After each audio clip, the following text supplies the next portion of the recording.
aujourd'hui, nous avons le plaisir d'accueillir Nathalie Sarto-Lajus pour un livre intitulé « Sauver nos vies ». C'est un livre qui a la particularité de lier l'intime et l'intellect. Alors je la remercie d'être venue de Paris jusqu'ici. Alors d'abord le titre, Sauver nos vies.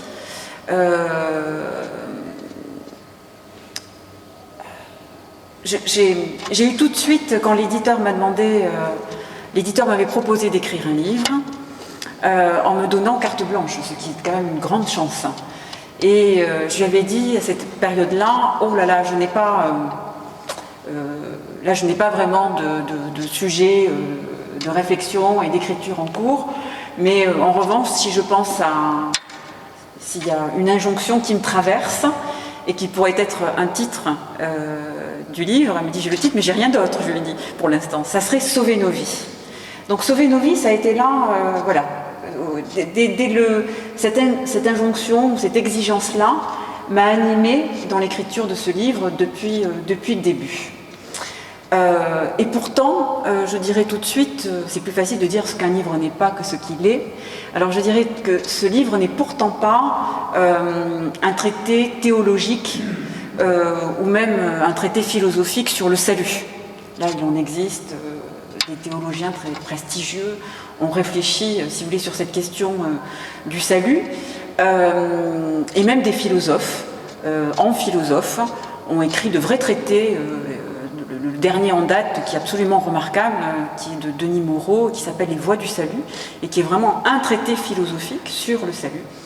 Alors c'était pas... Mon objet était plus modeste, puisque c'était celui d'un essai, je voulais vraiment, au sens que Montaigne donne peut-être à la notion d'essai, je voulais vraiment m'essayer en m'engageant un peu plus personnellement, et donc c'est vrai que ce livre est pour moi un tournant dans ma réflexion philosophique, et je sais que je n'écrirai plus du tout de la philosophie de la même manière. Voilà.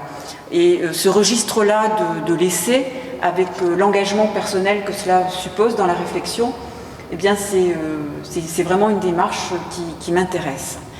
Et en même temps, ce mot, si vous voulez, ce mot de salut, parce qu'au fond, c'était pas simplement sauver ma peau qui m'intéressait, ni même sauver ma vie, mais c'était sauver nos vies. Et donc je voulais réinterroger cette question du salut, qui apparaît un petit peu comme un mot un peu périmé dans notre monde, dans un monde contemporain quand même largement déchristianisé, où la question du salut ne se pose plus trop, ou finalement semble étrangère à nos trajectoires, si vous voulez, existentielles et collectives. J'ai voulu le réinterroger, justement dans nos trajectoires de vie. Est-ce qu'il pouvait résonner encore? Comment pouvait-il résonner encore? Parce qu'il me semblait que c'était salut, c'était l'idée de sauver, et pas simplement se sauver,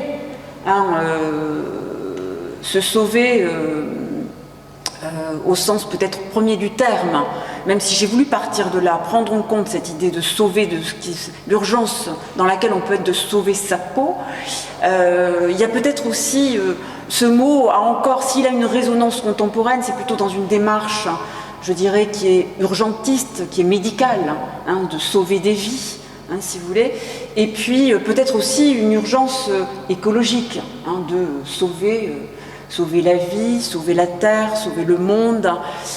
Donc c'est un terme, le terme de sauver est un terme qui est utilisé, mais je voulais le réenraciner quand même dans une quête de salut, en me disant que cette quête de salut, elle ne concernait pas simplement un au-delà de la vie, mais qu'elle pouvait se poser dans nos existences, et notamment dans les épreuves que nous sommes amenés à traverser, et qui sont des épreuves, je dirais, ordinaires, finalement, banales, des épreuves de deuil, des épreuves de séparation, la maladie, et qui sont, que j'ai voulu essayer de comprendre finalement comme des épreuves de la mort dans la vie.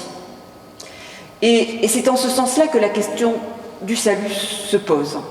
Parce que nous sommes amenés à rencontrer aussi et à faire l'épreuve de la mort dans nos vies. C'est en ce sens-là que la question du salut se pose comme une occasion, je dirais, avant même de parler de renaissance, je dirais comme une occasion en tout cas de transformation de soi, comme une traversée qui va nous amener à nous transformer. Et j'emploierai pas le mot renaissance tout de suite, même si c'est de ça finalement qu'il s'agit.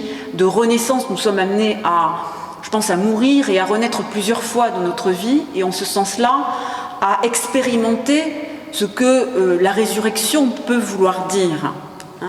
Mais ce qui m'a intéressé, c'était de montrer que c'était un chemin, que c'était une traversée, par lequel finalement il y a un mouvement de transformation, une dynamique de transformation avec des tas d'oscillations, des moments où on oscille, des moments où on chute, on rechute et puis on rebondit. Mais ce n'est pas non plus un mouvement, je dirais, un mouvement linéaire. Ce qui m'a intéressé, c'est de renouer avec cette dynamique du mouvement qui est déjà un signe. Tant qu'on est dans le mouvement, on est dans la vie et donc dans l'espérance de pouvoir renaître.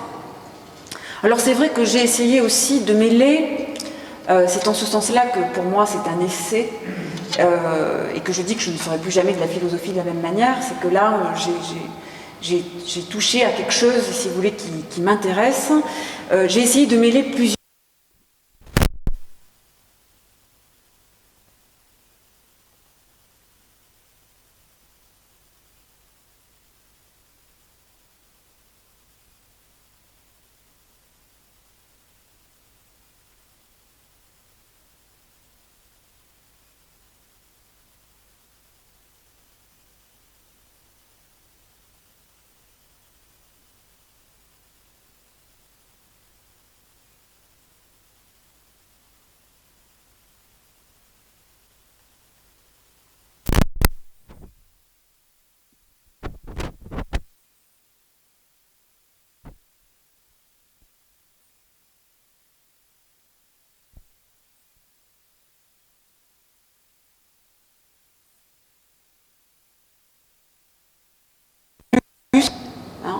un peu comme un supplément d'âme, mais qu'elle a pleinement sa place, notamment dans la démarche philosophique, dans une démarche philosophique qui suppose un engagement de l'être tout entier. On n'est pas morcelé, mais on n'est pas fragmenté, si vous voulez, mais d'un être tout entier en quête de vérité. Et que ce chemin-là, et justement pour moi, je trouve que la spiritualité prend bien ça en compte, prend en compte aussi comme la philosophie, c'est un travail sur soi, un travail de transformation. Et c'est en ce sens-là que je n'ai pas voulu non plus séparer je n'ai pas voulu séparer la dimension spirituelle du travail de cet essai, qui est un essai quand même de philosophie. Alors je pars donc de l'expérience intime, et je pars donc de l'expérience d'une rupture amoureuse et du sentiment d'être perdu qu'elle a provoqué, sentiment d'être perdu au sens de perdre finalement une part de soi-même en perdant l'être aimé. Et là, c'est une voie qui a mis du mal à se trouver. Il y a tout un texte donc qui est en italique et qui laisse parler cette voix. Et c'était pas facile parce que finalement, il fallait oser dire je. Donc se risquer finalement à partager des blessures, mais tout en restant pudique. Et finalement, ça on se tient toujours là sur le fil du rasoir. Mais je pense que c'est aussi le travail de la philosophie. Finalement, la question que je me suis posée, mais à quoi sert la philosophie? Si ce n'est, est-ce que si la philosophie ne peut pas nous aider à penser ce qui nous arrive, quelle utilité peut-elle avoir? Donc il me semble que faire l'effort de penser ce qui nous arrive, c'est le travail même de la philosophie. Et c'est ça qui permet de ne pas simplement subir les épreuves que nous traversons, mais qui nous permet de nous les réapproprier en essayant de mettre des mots sur ces épreuves. Et c'est vrai que moi, dans la philosophie, j'aime particulièrement ces penseurs qui sont des penseurs de l'existence et qui prennent justement à bras le corps la question du tragique. Et c'est-à-dire finalement qui se tiennent au plus près des émotions, au plus près des sentiments qui vont mettre la vie en péril, où on se sent exposé. Et ce qui oblige la pensée à ce moment-là à se tenir au plus près de la vérité et de la justesse. Alors, cette réflexion m'a bien sûr conduite à m'interroger sur d'autres formes de rupture. Parce que c'est ça qui m'intéressait, c'est finalement, à partir de l'expérience intime, comment on rejoint d'abord la traversée, d'autres traversées, puisque bien d'autres avant nous ont fait ces traversées-là. Et donc, ça m'intéressait aussi de dialoguer avec d'autres penseurs qui ont été pour moi des piliers, je dirais, des compagnons, puisqu'on n'est pas seul, finalement, dans ces traversées-là. Et c'est à ce titre-là que, si vous voulez, ça m'importait, parce qu'on m'a dit « Ah oui, mais c'est dommage qu'il n'y ait pas eu que cette voix intime, il y a beaucoup de références dans votre livre. » Je dis « Oui, mais ce n'était pas simplement des références académiques. Pour moi, c'était vraiment des compagnons de route. Ces auteurs que je cite, les Michel de Certeau, même les romanciers, Marguerite Duras, pour moi, ça a été vraiment des compagnons de route dans cette traversée. Et c'est à ce titre-là aussi que j'ai voulu me référer à eux. Mais ce qui m'a intéressée, c'est aussi donc de m'interroger sur d'autres formes de rupture de liens dans nos sociétés. Ces ruptures de liens, de liens sociaux, si vous voulez, étant pensées par des philosophes contemporains, c'est ça qui m'a alertée, sous la forme, si vous voulez, de la perdition, sous la forme de la damnation. Et pourtant, ce sont souvent des auteurs, des philosophes, qui ne sont pas du tout dans le champ chrétien, je dirais, mais qui, pour parler de ces ruptures de la vie sociale, réutilisent un vocabulaire qui appartenait au vocabulaire religieux, ce vocabulaire de la damnation et de la perdition. Alors notamment pour parler je pense, un philosophe comme Agamben, qui, pour parler, si vous voulez, des exclus, de l'exclusion, notamment des réfugiés, des exclus finalement de la mondialisation, utilise le vocabulaire du paria. En écho, bien avant lui, d'autres avaient parlé des nouveaux damnés de la terre. Donc utiliser ce vocabulaire-là, finalement, de la damnation et de la perdition pour penser l'exclusion sociale. Et ça m'a alertée. Je me suis dit, au fond, c'est intéressant que ces philosophes-là reprennent ce vocabulaire religieux. Mais aussi, par exemple, j'ai trouvé très intéressant qu'une philosophe, qui elle non plus n'est pas du tout dans la sphère chrétienne, qui est passionnante et qui, pour parler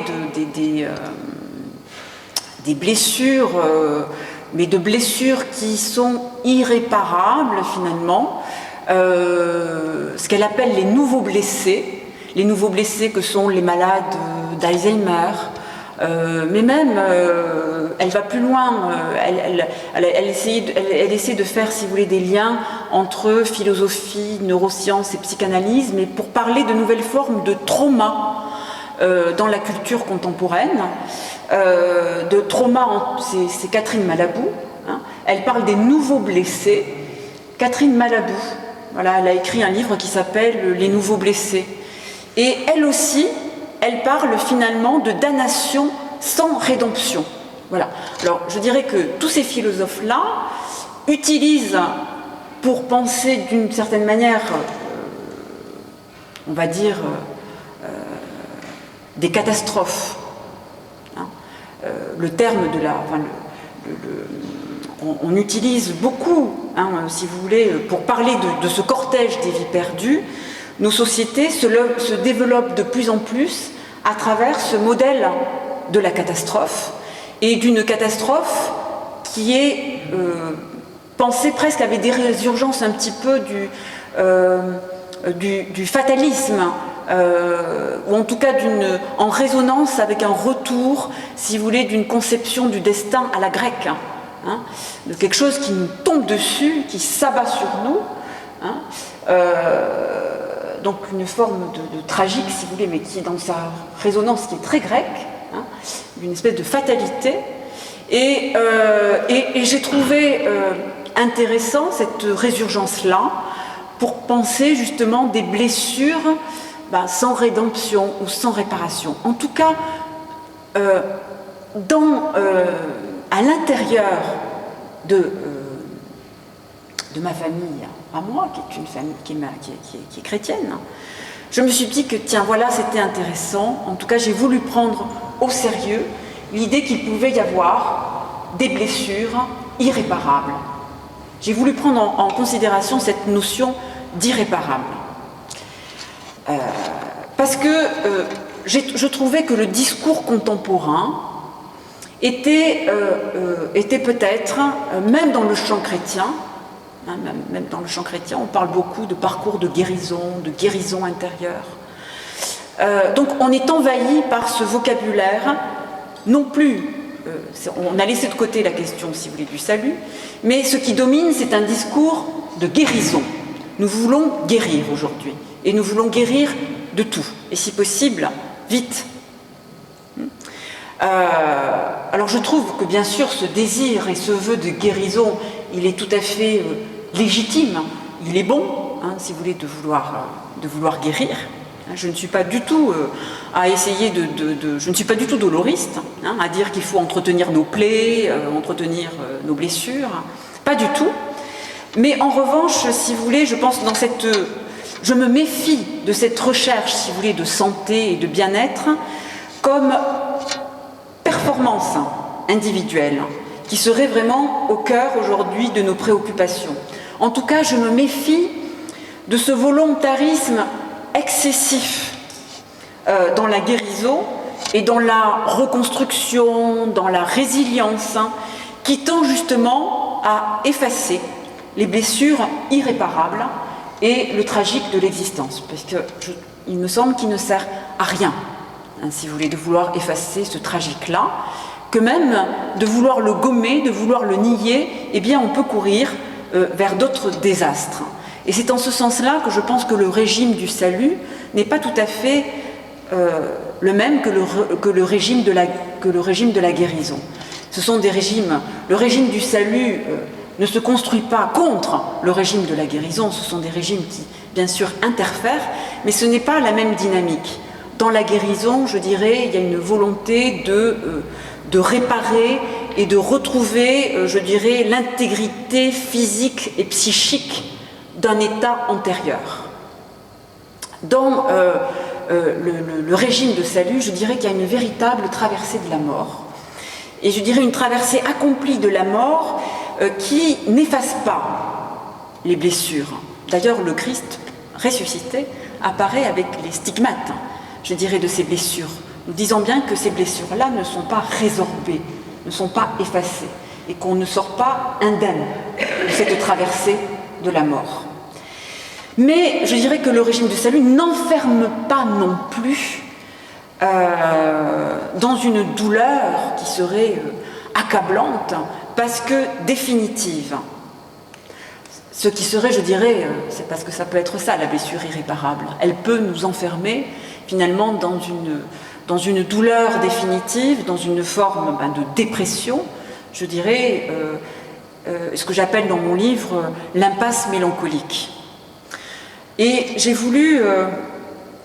que j'ai voulu montrer, c'est qu'effectivement, dans le régime du salut, il y a l'espérance qu'une renaissance est possible, au plus près des blessures, et à partir de l'acceptation de nos vulnérabilités. Dans une espèce de tension, si vous voulez, entre l'irréparable et l'indestructible. Et c'est cette tension-là qu'il m'intéresse, si vous voulez, c'est ça qu'il m'intéresse de tricoter, d'approfondir, de creuser. Il y aura une suite à Sauver nos vies. Je voudrais approfondir cette question-là du tragique, cette tension, si vous voulez, dans nos existences entre l'irréparable et l'indestructible. Puisque finalement, en faisant l'épreuve de certaines blessures qui sont effectivement irréparables, il y a des blessures qui sont réparables, mais il y a des blessures qui ne sont pas réparables. Et je dirais, même les thérapeutes, tous les thérapeutes, ceux dont la vocation finalement est de soigner, qu'ils soient médecins, qu'ils soient psychologues, psychanalystes, accompagnateurs spirituels, je dirais, tous ceux dont la vocation qui est de soigner savent très très bien qu'il n'y a pas d'identification possible entre soigner et guérir. Et que parfois aussi, soigner, c'est renoncer à guérir. C'est accepter d'être confronté à des blessures qui justement ne sont pas réparables pour accompagner le patient dans cette souffrance vers une renaissance. Quand je parle de blessures qui ne sont pas réparables, je veux parler aussi de ces blessures qui sont simplement liées au fait que nous sommes vivants. Vivants et mortels. La première blessure, la blessure des blessures finalement, étant la mort. Étant finalement cette finitude. Et il ne faut pas sous-estimer, je dirais, et parfois les religions, et parfois les philosophies dans leur quête de sagesse. Et je sollicite beaucoup les stoïciens, la sagesse, cette quête antique, si vous voulez, de la sagesse. Il ne faut pas non plus sous-estimer le coût pour l'humain, qui est de mourir, qui est à la fois d'accompagner des êtres qu'il aime dans la mort, mais qui est aussi de mourir soi-même. Et ce coup-là, je dirais, c'est une blessure.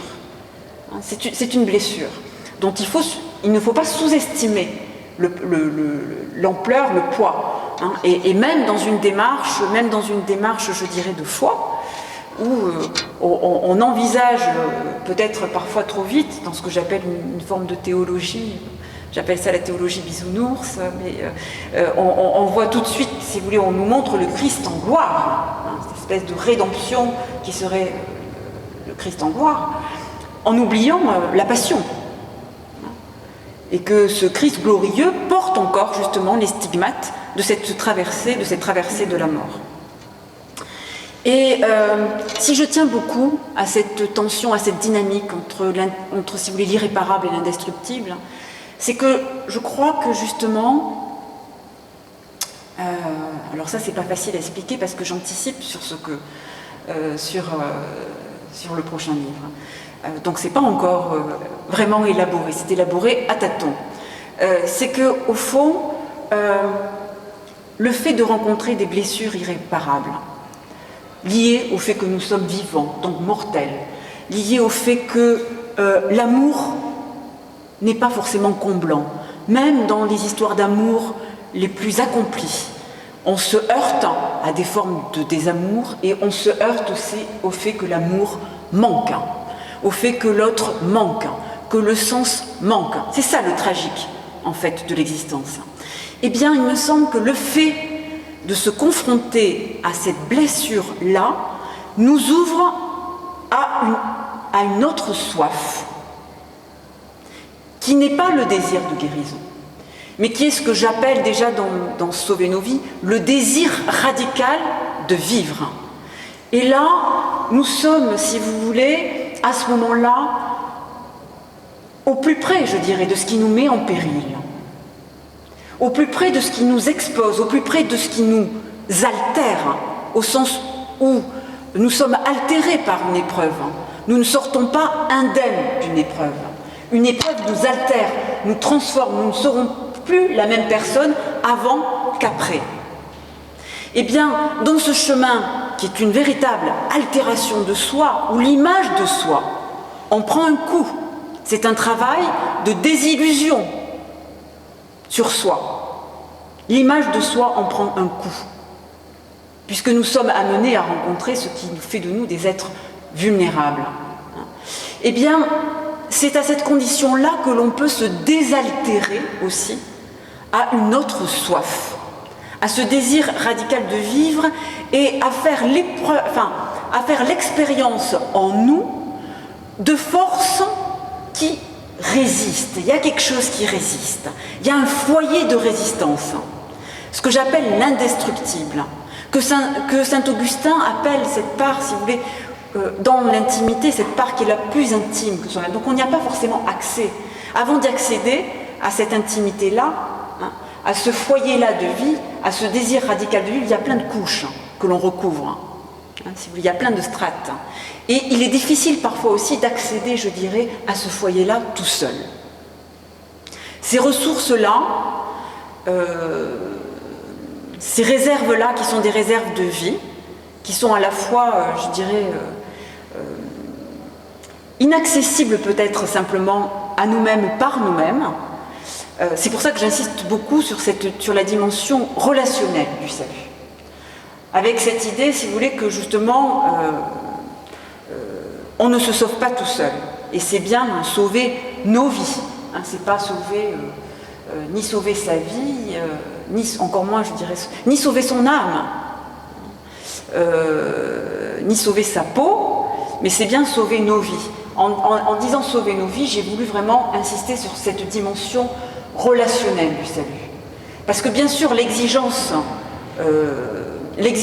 du salut, elle se vit d'abord comme un désir de sauver sa peau.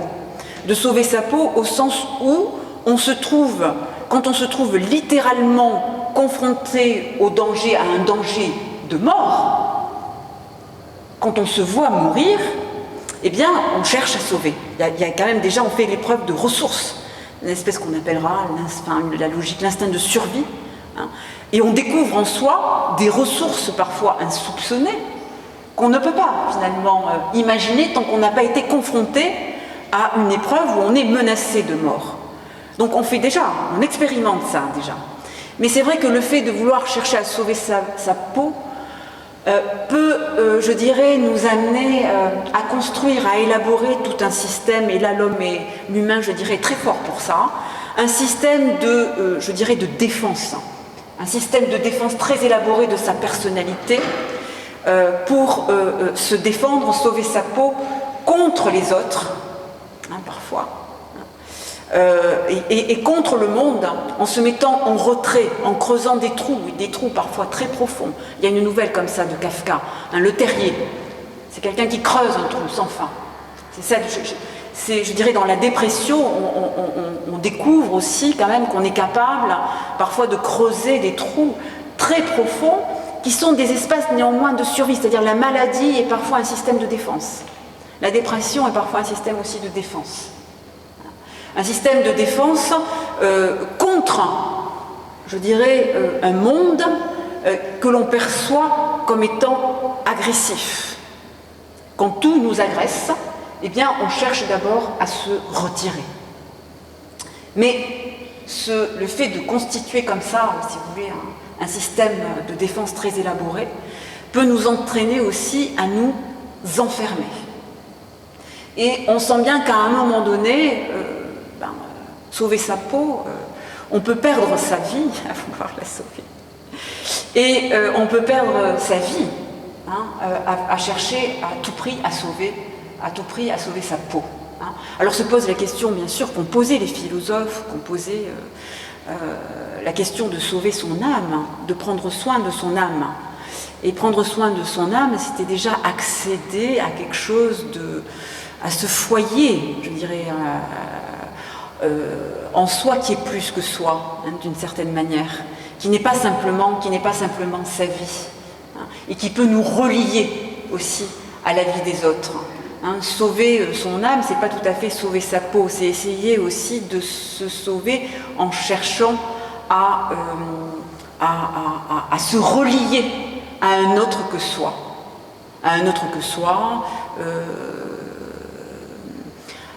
qui nous permet d'accéder justement à ces ressources spirituelles, philosophiques, qui sont aussi en nous, qui sont en nous.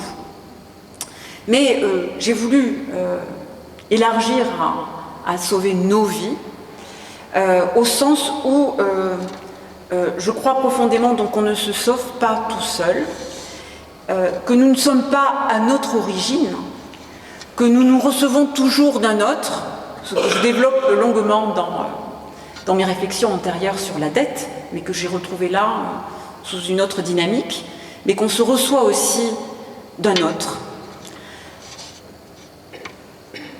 sans pouvoir non plus tout attendre de lui. Ça, je crois aussi que c'est important, hein, cette dynamique-là. Qu'on ne peut pas tout attendre de l'autre. Parfois, le Sauveur, on attend cette action, si vous voulez, effectivement, miraculeuse, si vous voulez, du Sauveur. Mais le salut, j'ai voulu essayer de dire aussi que c'était une tension. Tout ne dépend pas de soi, bien sûr. Il y a quelque chose qui relève du surcroît dans le régime, si vous voulez, du salut. Le surcroît, qui est lié aussi aux rencontres que nous allons faire. Qui est lié aussi à l'imprévisible de certains gestes, de l'écho que vont avoir certains gestes, certaines paroles, la résonance qu'elles vont avoir dans nos vies. Et ce ne sont surtout pas des discours tout faits, ni de ces gestes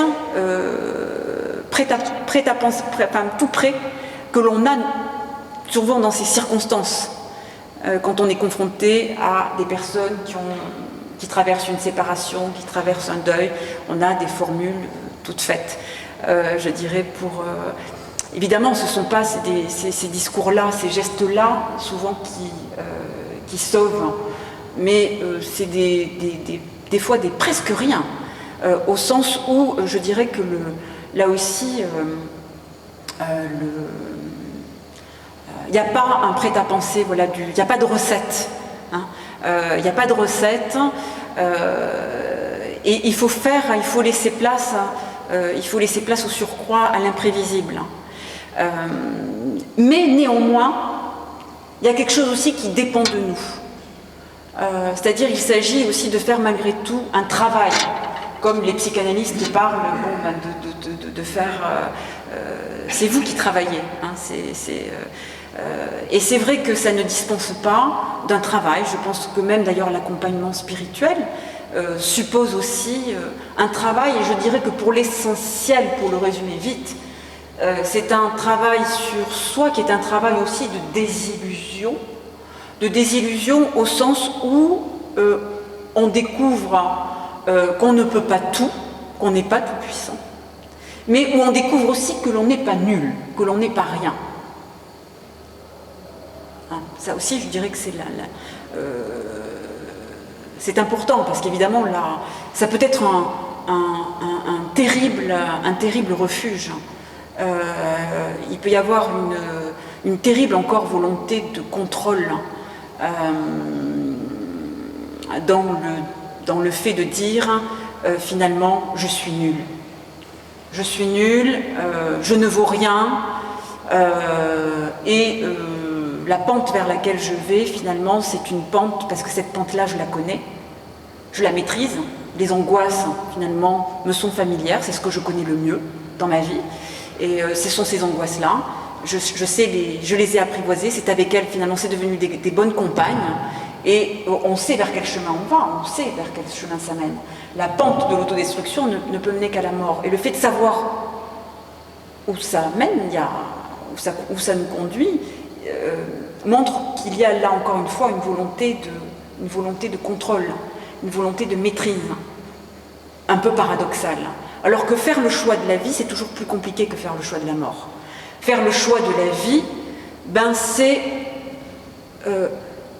accepter justement le risque, accepter l'imprévisible, accepter le risque d'être blessé à nouveau. Et et c'est ça, je crois aussi, que nous soignons. Je pense on ne soigne des blessures que par d'autres blessures, assez paradoxalement. C'est-à-dire en acceptant de se mettre en danger et de s'exposer aussi ailleurs. Tant qu'il y a du mouvement, tant que les blessures se déplacent, il y a de la vie. Là où c'est la mort, là où c'est, je dirais, l'enfer, c'est quand tout est figé. Dans ce que Lita Bassé a très bien appelé, si vous voulez, tout ce vocabulaire de la glaciation. J'étais très sensible à ça. Je trouve que c'est ça, hein, les hivers que nous traversons, quand tout est glacé, quand tout est gelé. C'est-à-dire quand il n'y a plus de mouvement possible, quand on ne peut plus se projeter dans le temps, et quand on n'arrive plus, quand tout est figé également, quand le rapport, je dirais quand le rapport au temps et quand la relation à l'autre sont morts, sont gelés, sont glacés. Quand le changement est impossible, là c'est l'impression, c'est l'impuissance qui domine, et c'est ça qui est mortel. Mais tant que les blessures finalement se déplacent, hein, je pense que je ne crois pas, si vous voulez, au miracle, voilà, de la guérison de toutes nos blessures. Mais je pense que tant que les blessures migrent, et tant qu'on est capable de faire un travail qui fait migrer nos blessures, eh bien nous pouvons renaître plusieurs fois au cours de notre existence. C'est un premier.